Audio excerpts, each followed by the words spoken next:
apa yang Allah tentukan. Sedangkan putus asa, dia melihat dunia ini gelap. Dia melihat semua orang sudah tidak ada yang suka sama dia. Dia melihat tidak ada solusi dan jalan keluar.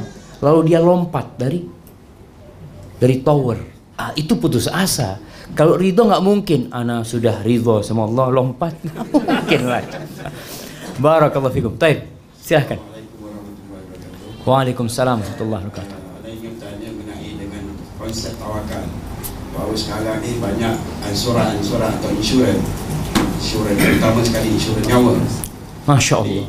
Adakah kita ni apabila kita melihat daripada kebaikan daripada ansuran tersebut, bahawa barang siapa yang membeli insurans tu akan mendapat RM100,000 apabila dia mati, adakah konsep daripada segi tawakal bahawa kita membeli insurans tu, bahawa kita membelakangkan tawakal kita, nyawa kita kepada insurans?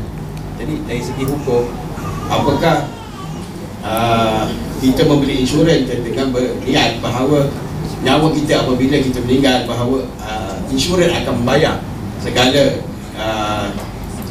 yang kita membeli, maknanya kita infak kepada pihak insurans untuk mendapatkan habuan daripada pihak insurans. Nah, so bagaimana dengan tawakal kita terhadap Allah SWT? Barakallahu fiik. Masya Allah jemaah.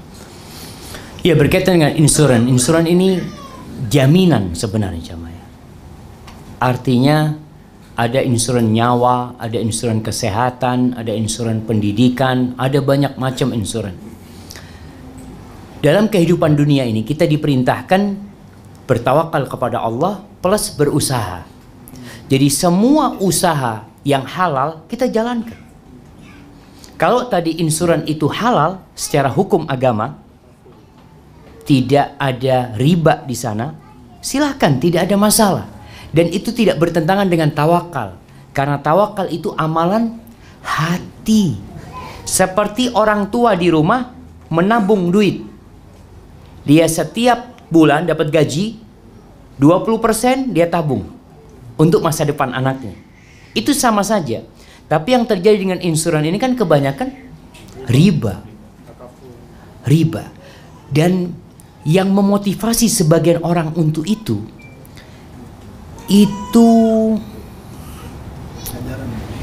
apanya sebenarnya? Artinya ketika dia taruh 10 juta, yang dia akan dapatkan lebih.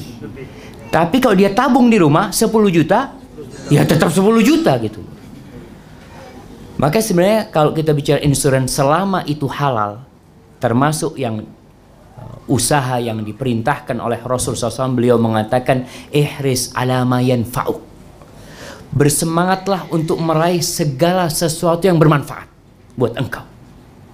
Jadi kalau insurans itu halal dan bermanfaat, silahkan. Tapi kalau insurans itu ternyata gambling, seperti orang yang insurans mobil, yang selalu dia pikirkan nanti kalau nabrak ada yang bayarin.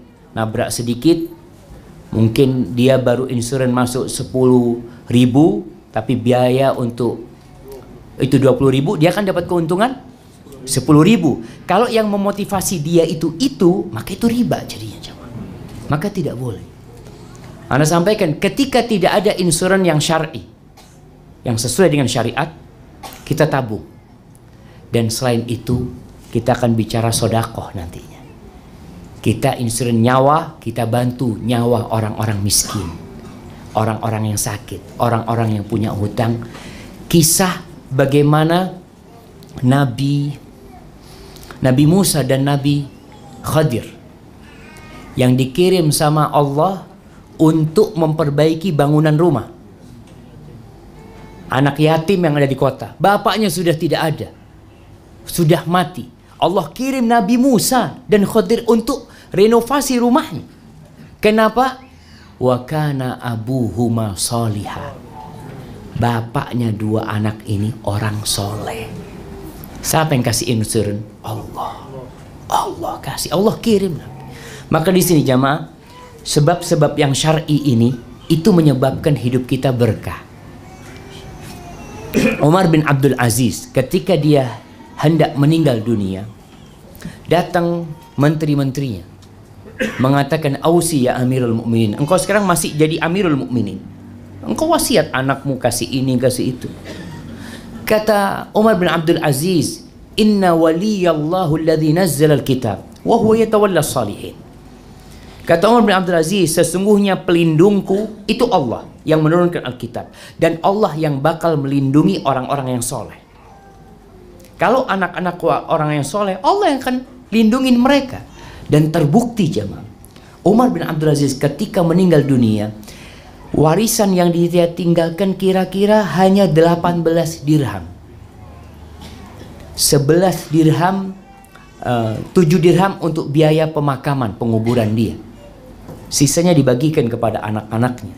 Setelah beberapa tahun, satu anaknya bisa bersodakoh 70 ekor kuda di jalan Allah. Padahal mereka tidak ditinggalin harta sama orang tuanya. Berbeda dengan anaknya Sulaiman bin Malik yang khalifah juga. Setiap anak ketika meninggal dunia itu dikasih harta yang banyak. Dapat berapa tahun, anaknya minta-minta. Di sini kalau kita bicara insuran itu hanya kepada uang, kepada harta, kita berpikir nanti kalau anak meninggal, anak-anak akan mendapatkan uang sekian, sekian, sekian. Lalu kita tidak ingat sama Allah, uang itu nggak barokah. Apalagi kalau sistemnya riba. Maka insuran silahkan, sampaikan tadi, apabila memang sesuai dengan syariat, sesuai dengan sistem menabung tadi yang kita kumpulkan, tidak ada keuntungan di sana, ahlan wa sahlan. Dan ana nggak tahu, di Indonesia ramai insuran mengatasnamakan wakaf supaya orang-orang ini setor duitnya. Allahu a'lam. Maka tolong berhati-hati untuk masalah insuran ini. Dilihat akadnya, bukan hanya hitam di atas putih, tapi realitanya benarkah mereka sesuai dengan syariat, atau hanya tulisan yang mengatakan Islami tapi tidak Islami. Barakallahu fikum. Baik. Ibu-ibu ada pertanyaan? Nah, kalau nggak ada pertanyaan kita akan. Nah, fadhal. Mana mic-nya tadi? Afan.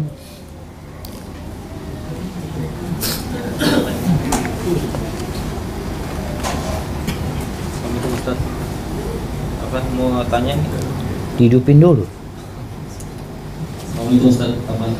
Waalaikumsalam warahmatullahi wabarakatuh. Nah, Hukumnya Ustaz, bagaimana hukum tentang merubah akad yang sebelumnya telah disepakati dan menambah beban pihak yang sebelumnya dijanjikan, dan pihak yang dikhianati ini harus mengikuti karena keterpaksaan akad.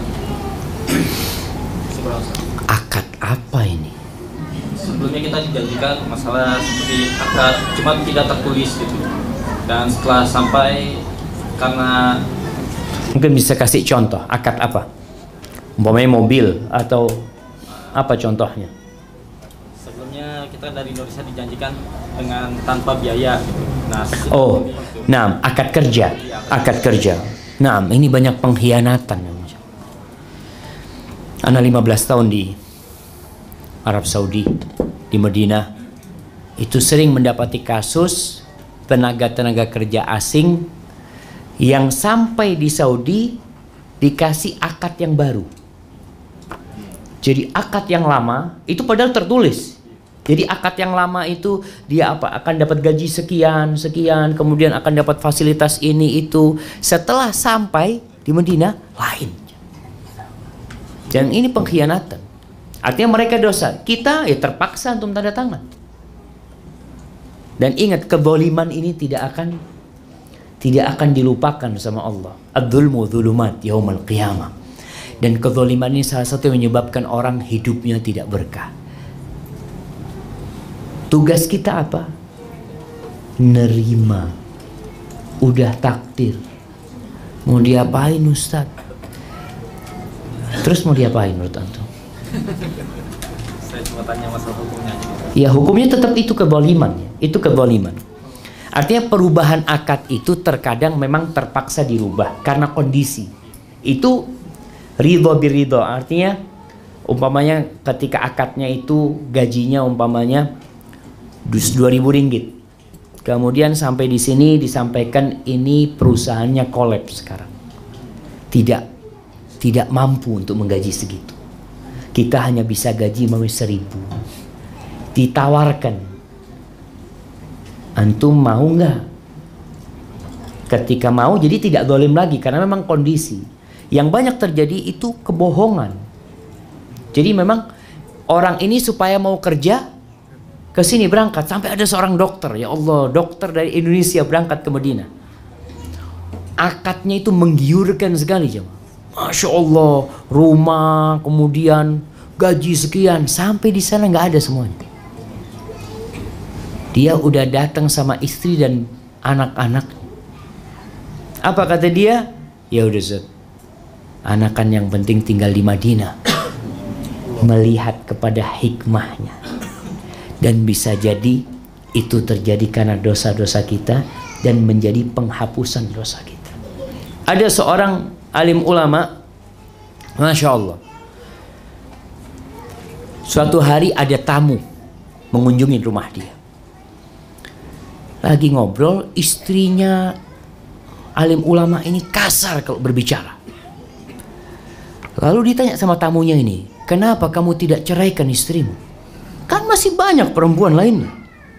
Udah nggak pantas gitu loh, jemaah. Apa kata alim ulama ini? Mengatakan, ya, ana akan bersabar. Mungkin ini jadi penghapus dosa-dosa ana.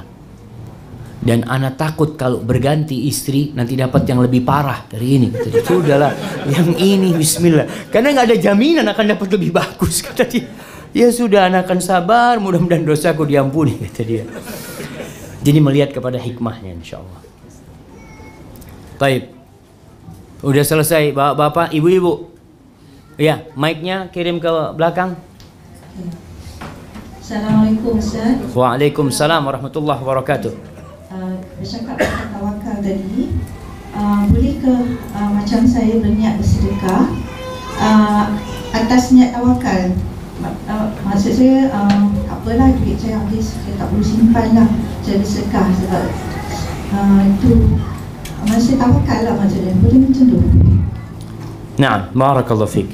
Iya, sebenarnya kita akan membahas tentang sedekah sebagai salah satu bentuk usaha mencari rizki. Dan tatkala seorang bersedekah, ada aturannya dalam Islam.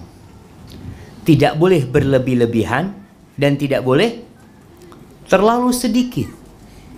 Sehingga jangan sampai seorang itu bersedekah semua hartanya dia sedekahkan dengan niat sudah ana tawakal sama Allah.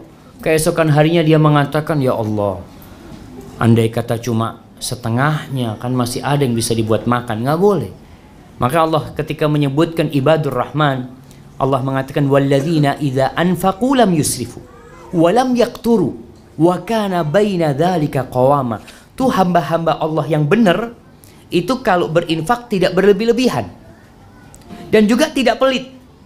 Di antara keduanya, dia di tengah. Allah mengatakan, wala taj'al yadaka maghlulatan ila unuqik. Janganlah engkau jadikan tanganmu terbelenggu di belakang, pelit. Wala tabsudha kullal bas. Jangan juga ketika bersedekah semuanya diberikan. Fataq'uda maluman mahsura. Engkau kalau pelit akan dicela orang. Engkau kalau berlebih-lebihan semuanya dihabiskan, nanti akan menyesal. Lalu sebagian orang bertanya, bagaimana dengan Abu Bakar, Ustaz? Abu Bakar memberikan semuanya. Ya, kalau imanmu seperti Abu Bakar, nggak apa-apa. Nah, kan imannya beda. Umar bin Khattab tidak bisa seperti Abu Bakar. Umar bin Khattab, dia hanya bisa separuhnya. Kita jangan coba-coba. Ana mau coba, Ustaz, ya. Siapa tahu gantinya lebih banyak. Kalau tidak dikasih ganti, habis. Abu Bakar, subhanallah, dia serahkan semuanya sama Allah Jalla Jalaluhu. Baik.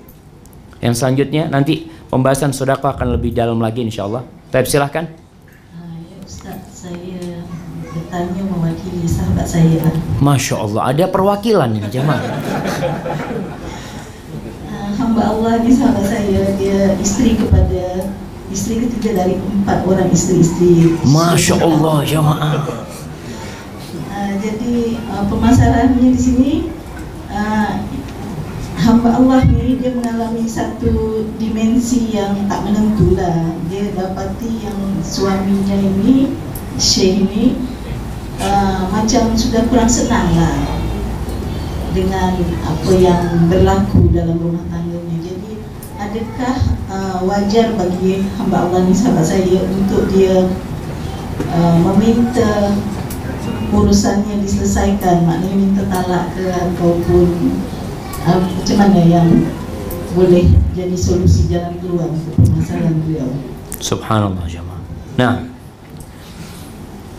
wallahi jamaah, tajri riyah bima la tashtahi sufun. Terkadang angin bertiup tidak sesuai dengan keinginan nelayan. Apa yang harus kita lakukan? Menghadapi, sabar menghadapi hal itu. Menjadi istri kedua, menjadi istri, tunggu dulu jemaah, kita baru bicara kedua. Menjadi istri ketiga, menjadi istri keempat, itu sama dengan menjadi istri pertama. Sama, hanya beban dia bertambah. Sebagian orang berpikir lebih enak jadi istri kedua daripada jadi istri pertama. Jadi istri pertama ya sudah dilupakan oleh suaminya. Suami baru datang kalau diusir sama istri kedua. Kan ada model seperti itu. Apa yang harus dilakukan? Sabar. Hidup ini tidak lama. Ujian orang berbeda-beda. Jangan dipikir menjadi janda lebih enak daripada menjadi istri ketiga. Ada sebagian orang berpikir, anak kalau diceraikan bebas Ustaz, anak tidak akan ada beban lagi. Mungkin di satu kondisi ada yang seperti itu, lebih baik bercerai, maka Allah buka pintu tolak. Tapi ana lihat, cobalah bersabar. Saudah radhiyallahu taala anha, di akhir hidupnya dia sudah tua. Dia sudah tidak lagi menawan. Dia sudah tidak bisa lagi melayani Rasulullah sallallahu alaihi wasallam karena dia sudah sepuh. Oleh karena itu, apa yang dilakukan Saudah? Dia tidak hendak ditalak sama Nabi alaihi salatu wasallam. Maka dia mengajukan apa? Mengajukan perdamaian, mengganti kontrak. Tadi disebutkan. Jadi kontraknya dia merubah. Dia, ya Rasulullah SAW, aku sudah tua, sudah malam giliranku aku hadiahkan buat Aisyah radhiyallahu taala.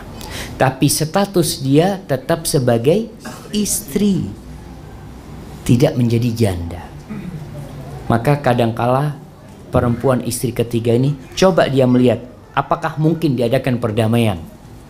Perdamaian itu bisa jadi dia turun dari beberapa hak dia. Contohnya, ini syekh, ini suami malas bermalam di rumah istri ketiga. Kalau datang ke sana selalu ribut. Sampaikan sudah, aku ridha engkau datang ke sini di siang hari hanya untuk ya makan siang atau hanya untuk minum teh sore hari tanpa bermalam di sini.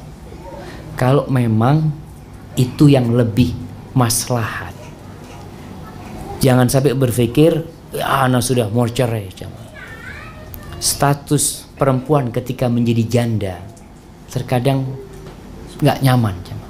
Tapi kalau masalahnya Ustadz, ini di rumah ana sudah tidak ditegakkan lagi hukum-hukum Allah, yang ada kezaliman dari suami ana. Ana kasihan sama suami ana. Daripada dia berdosa terus, lebih baik dia ceraikan ana. Maka perlu duduk merenungkan untuk masalah gugat cerai ini jamaah. Kadangkala harus mendengarkan dari kedua belah pihak. Maka Syekh Ibn Utsaimin rahimahullahu ta'ala, ketika ada seorang lelaki ribut sama istrinya, Ketika itu anak hadir di majelisnya. Ini orang mengatakan dia ribut sama istrinya macam-macam. Syekh bertanya, istrimu ada? Ada. Iya, anak nanti ketemu sama istrimu. Karena beliau ingin mendengar dari kedua belah pihak. Ini yang salah yang mana? Sampai sebagian ahli tafsir Ibnu Katsir menjelaskan, ketika ada dua orang yang ribut ini, suruh dua orang ini hidup di rumah seorang yang alim, sehingga orang yang alim ini bisa melihat perilaku keduanya ini. Yang bikin ribut ini yang mana sebenarnya? Karena ketika di rumah sendiri kan kita nggak tahu siapa yang menyebabkan keributan itu terjadi. Maka perlu adanya tim mediator yang memperhatikan ya. Jangan mudah-mudah minta cerai jamaah ya. Dan berkaitan dengan poligami ini, maka orang yang poligami hendaklah melihat Allah Jalla Jalaluh. Terkadang sebagian orang merasa sudah adil. Istri ana tuh sering dapat curhatan istri orang-orang ini poligami. Ana pikir mereka kalau di depan kamera seakan-akan rukun, ternyata ribut juga di antara mereka. Tapi tidak kelihatan. Barakallahu fikum. Nah, pertanyaan terakhir sebelum kita lanjutkan. Ya, tinggal 2 menit. Bismillah. Kita lanjutkan jamaah. Kita masuk ke pasal yang kelima. Melanjutkan haji dengan umroh atau sebaliknya. Artinya orang ini sudah berhaji. Sebagian orang berpikir kalau sudah berhaji tidak ada niatan untuk balik lagi. Tidak ada niatan untuk umroh. Karena merasa sudah cukup. Alhamdulillah ana sudah berhaji. Masya Allah. Ini pertanyaan nanti di sesi kedua jemaah.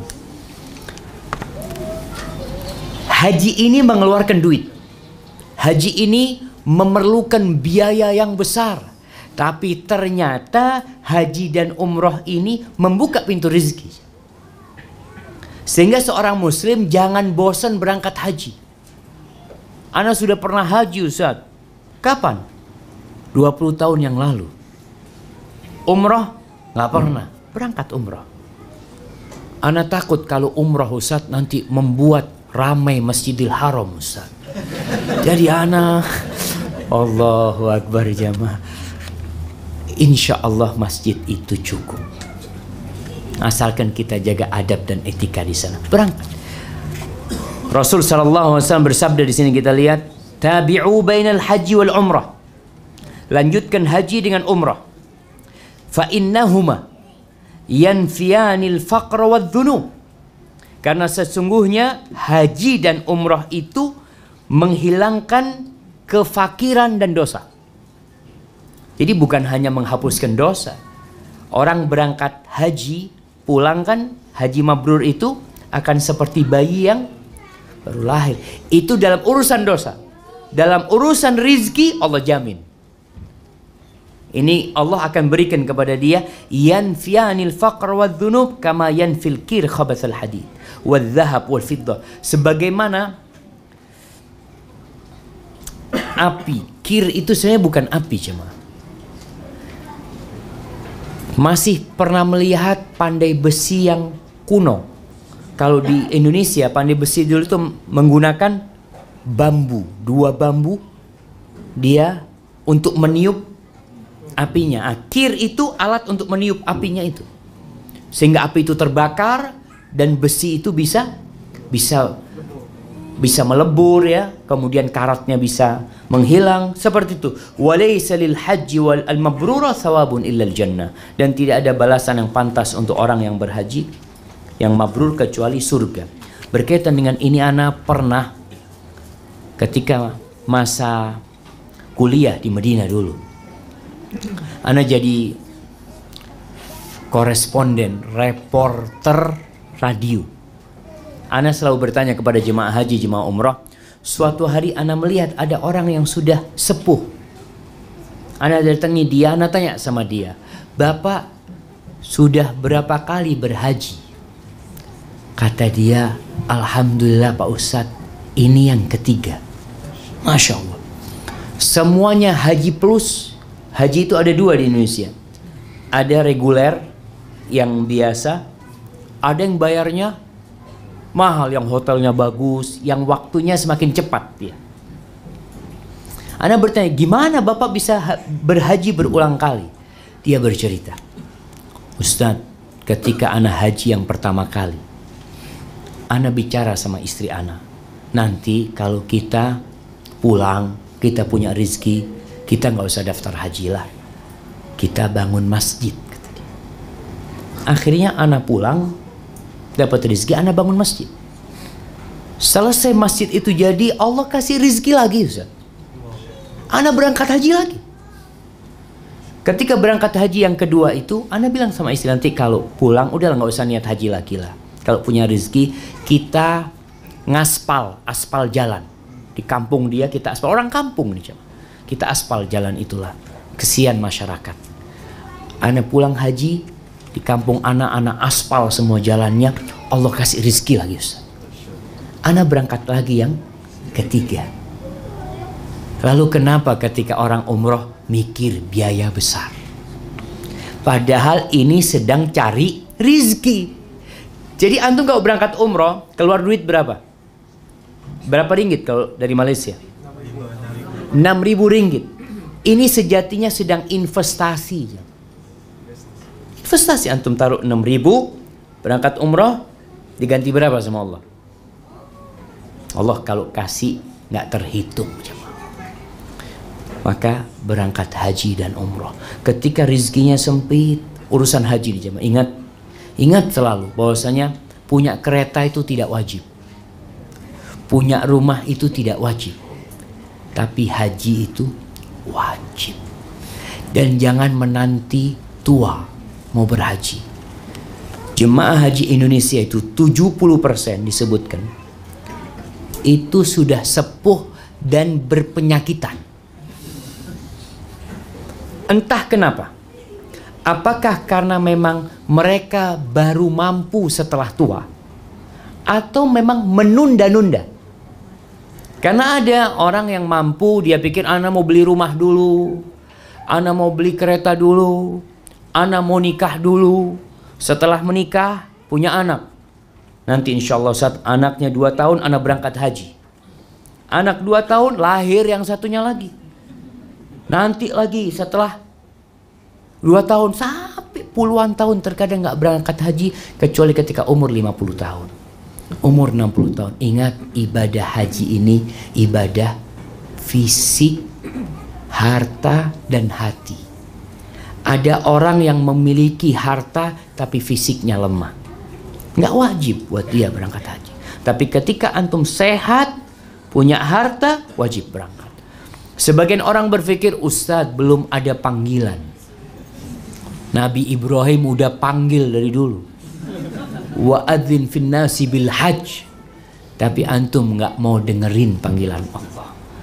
Maka ini termasuk salah satu cara mendapatkan rizki. Dan terlihat jemaah. Antum bisa buktikan dalam kehidupan ini. Orang yang sering berangkat umroh itu nggak berkurang hartanya. Bahkan dia bisa memberangkatkan umroh orang banyak. Dia berangkat umroh pertama sendirian. Berangkat kedua bersama istri. Berangkat selanjutnya bersama anak. Berangkat selanjutnya bersama teman-teman dia. Maka berangkatlah umroh. Ketika punya rizki langsung berangkat umroh. Seorang berpikir, ana mau putar duit itu. Apa diputar duitnya? Rolling ya, dia mau cari usaha lain atau apa. Maka salah satu usaha berangkat umroh dan haji. Pasal ke-6, silaturrahim. Nah, apa makna rahim? Kebanyakan orang memahami, entah di Malaysia ini, tapi di Indonesia, silaturrahim itu diterjemahkan dengan berkunjung, berziarah, berkumpul seperti ini. Kadangkala pembawa acara mengatakan alhamdulillah kita bisa bersilaturahim di tempat ini. Padahal rahim itu artinya kerabat. Silah itu menyambung. Jadi yang menyambung hubungan kerabat kita. Bagaimana menyambungnya? Tidak harus dengan berkunjung, tapi bisa dengan harta, bisa dengan telepon, bisa dengan ucapan selamat. Karena tidak harus berkunjung ke rumahnya. Apabila silaturahim ini tidak difahami dengan benar, sebagian manusia berpikir dia orang yang menjaga silaturahim, padahal tidak. Dia memiliki banyak kawan, tapi tidak dekat dengan anak pamannya. Dia tidak dekat dengan pamannya sendiri. Berarti dia bukan orang yang pandai silaturahim. Karena rahim itu, para ulama menyebutkan rahim itu apakah yang hanya mahram? Tidak. Jadi kerabat lah. Baik yang kerabat dari nasab. Ada kerabat yang kita dapatkan dari nasab kita, dan itu rahim yang inti. Bisa jadi kerabat kita yang kita dapat dari menikah, mertua kita. Itu istrinya kita ambil. Ada anak-anak yang Masya Allah, anaknya diambil ke rumahnya, tapi dia nggak pernah berbuat baik sama mertuanya. Malah mertuanya dia jelek-jelekan. Rasul SAW bersabda, lihat nih, hadis yang diriwayatkan Imam Bukhari. Man sarrahu, ini ada yang salah jemaah, tolong diperbaikin tulisan bahasa Arabnya ini. Man sarrahu ayyubsata. Ini yusto ya. Yang betul ada baknya. Man sarrahu ayyubsata lahu fi rizqi wa ayyun sa'alahu fi athari falyasil rahimah.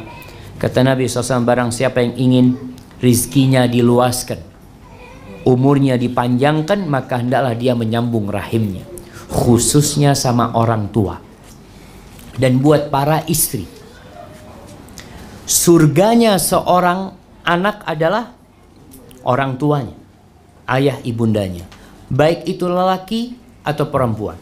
Tapi seorang perempuan ketika sudah menikah, maka surga dan neraka seorang wanita adalah suaminya. Hendaklah para perempuan ini membantu suaminya untuk berbakti sama kedua orang tuanya. Karena sebagian perempuan merasa berat ketika suaminya transfer fulus buat orang tuanya. Ketika suaminya berbagi rizki pada orang tuanya, maka tatkala itu ingat dengan hadis ini. Suaminya dengan memberi orang tuanya sedang mencari rizki. Jadi ketika suami ini ngasih orang tua, bukan berarti duit itu habis, bukan. Ini sedang cari rizki. Salah satu pintu rizki adalah berbakti sama orang tua. Kunjungin orang tuanya, berbagi. Tapi ada perempuan jamaah yang belum mampu hatinya menerima suami berbagi sama orang tuanya. Caranya bagaimana? Ketika berbagi sama orang tua, jangan melaporkan kepada istri. Ya, kita jaga hati istri kita. Terkadang dia belum mampu. Dia mungkin tersenyum. Boleh aku kasih ibuku? Oh boleh, boleh. Silakan. Padahal dalam hati kecilnya dia, ya Allah, ibunya lagi. Ada yang seperti itu. Kita perlu menjaga hati istri kita. Tapi ada perempuan yang sudah sampai tingkatannya, dia memang sudah menjadikan hidupnya untuk suaminya. Apa yang membuat suaminya berbahagia, dia berbahagia. Bahkan bisa jadi harta si istri diberikan kepada suaminya untuk diberikan kepada orang tuanya. Ada yang sampai tingkatan seperti ini. Kalau dapat yang seperti ini, syukurin. Supaya ditambah sama Allah. Allah tambah rizkinya buat kita. Maka ingat, yang ingin diluaskan rizkinya, ibu-ibu ketika melihat rizki suaminya